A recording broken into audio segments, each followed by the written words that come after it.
میرا نام راشد ہے اور مجھے کسی کام سے گاؤں جانا تھا۔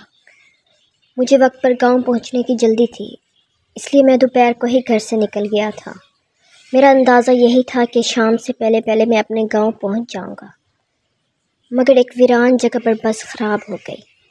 پہلے تو ڈرائیور اور اس کا مددگار خود ہی بس میں ہونے والی خرابی کو ٹھیک کرنے کی کوشش کرتے رہے، مگر جب ان سے خرابی دور نہ ہوئی تو ڈرائیور نے اپنے مددگار کو کسی مکینک کو بلانے قریبی قصبے کی طرف بھیجا۔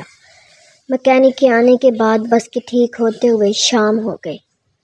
جب میں اپنی منزل پر بس سے اترا تو رات کا اندھیرا ہو چکا تھا۔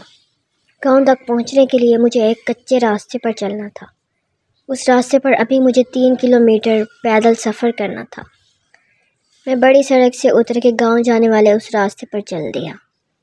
اس وقت آسمان پر چاند تھا نہ اس کی چاندنی۔ ستاروں کی ٹمٹماتی روشنی نے ماحول کو خوفناک اور پراسرار بنا دیا تھا۔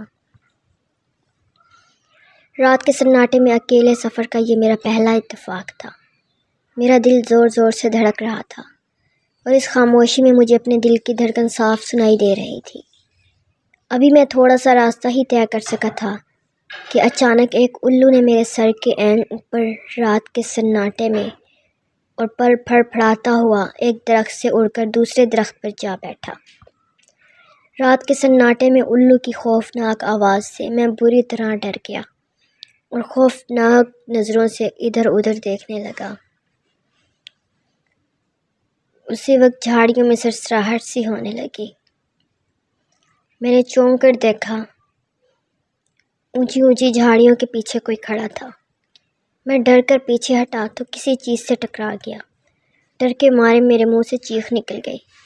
مڑ کر دیکھا تو وہ درخت تھا۔ میں بدحواسی میں درخت سے ٹکرا گیا تھا۔ پھر اس درخت کے پیچھے بھی مجھے ایک سایہ سا نظر آیا۔ میں پیچھے ہٹا تو وہ میری طرف پڑا۔ میں ڈر کر بھاگا اور بھاگتا ہی چلا گیا۔ میں اندھا دھند بھاگ رہا تھا، مگر اچانک ٹھٹک کر رک گیا۔ ایک لمبا تڑنگا بھوت میرا راستہ روکے کھڑا تھا۔ میں ڈر کر پیچھے ہٹا تو وہ جھاڑیوں میں سے کسی نے مجھے پکڑنے کی کوشش کی۔ میں چیختا ہوا وہاں سے بھاگا۔ عجیب سرسراہٹ میرا پیچھا کر رہی تھی۔ بھاگتے بھاگتے میری نظر اس چڑیل پر پڑ گئی جو بال کھولے درخت سے الٹی لٹکی ہوئی تھی۔ اندھیرے میں اس کی آنکھیں انگاروں کی طرح لگ رہی تھی۔ وہ مجھ پر جھپٹی تو میں بھاگا اور سڑک سے کھیتوں میں اتر گیا۔ میں فصلوں اور جھاڑیوں کو پھلانگتا ہوا بھاگتا چلا جا رہا تھا کہ اچانک میرے قدموں تلے سے زمین نکل گئی اور میں منہ کے بل ایک جوہر میں گر پڑا۔ کیچڑ سے بھرے اس جوہر سے بڑی مشکل سے باہر نکلا۔ کیچڑ اور مٹی کے لیپ سے اب میں خود بھوت لگ رہا تھا۔ سردی سے میری کپ کپی چھوٹ گئی تھی، اس ڈر سے کہ وہ بلائیں پھر مجھ تک نہ آ پہنچے۔ میں پھر بھاگنے لگا۔ میں ایک لمبا چکر کاٹ کر گاؤں کے قریب پہنچا تو یہاں بھی ایک مصیبت میری طاق میں تھی۔ گاؤں کے کتے مجھے بھوت سمجھ کر میرے پیچھے پڑ گئے۔ اس نئی مصیبت سے ڈر کے مارے میں بھاگا تو گھر کا راستہ بھول گیا۔ بڑی مشکل سے گھر ملا تو کتے بھی میرے تعاقب میں وہاں آ پہنچے۔ میں نے دونوں ہاتھوں سے دروازہ پیٹ ڈالا۔ کون ہے؟ اندر سے آواز آئی۔ جلدی دروازہ کھولو، میں نے چلا کر کہا۔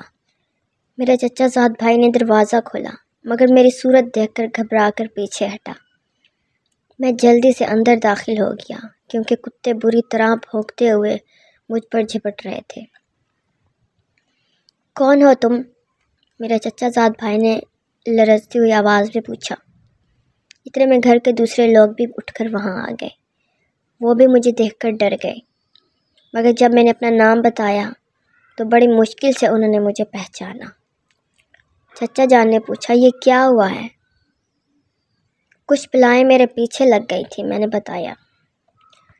سب حیرت سے میرا منہ تکنے لگے۔ میں نے تفصیل سے سب کچھ بتایا تو چچا جان ہنس پڑے اور بولے، وہ بلائیں کچھ نہیں تھی، تم اپنے تصورات سے ڈر گئے تھے۔ تم نے اندھیرے میں درختوں کو اور جھاڑیوں کو بھوت اور چڑیلیں سمجھ لیا تھا، البتہ الو اصلی تھا۔ جب میرے اوزان ذرا بحال ہوئے تو میں نے سوچا شاید چچا جان ٹھیک کہہ رہے ہیں، یہ میرے تصورات کا ہی کرشمہ تھا۔ جو اندھیرے میں بھوتوں اور چڑیلوں کا روپ دھار گئے تھے، کیونکہ میں ہر وقت بھوتوں اور چڑیلوں کی کہانیاں پڑھتا رہتا تھا، یا شاید ان خیالی بھوتوں اور چڑیلوں نے مجھے آج سچ مچ ڈرا دیا تھا، یا پھر یہ سچ میں ہی کوئی جن بھوت تھے جو مجھے ڈرا رہے تھے۔ لیکن وہ بہت ہی خوفناک رات تھی۔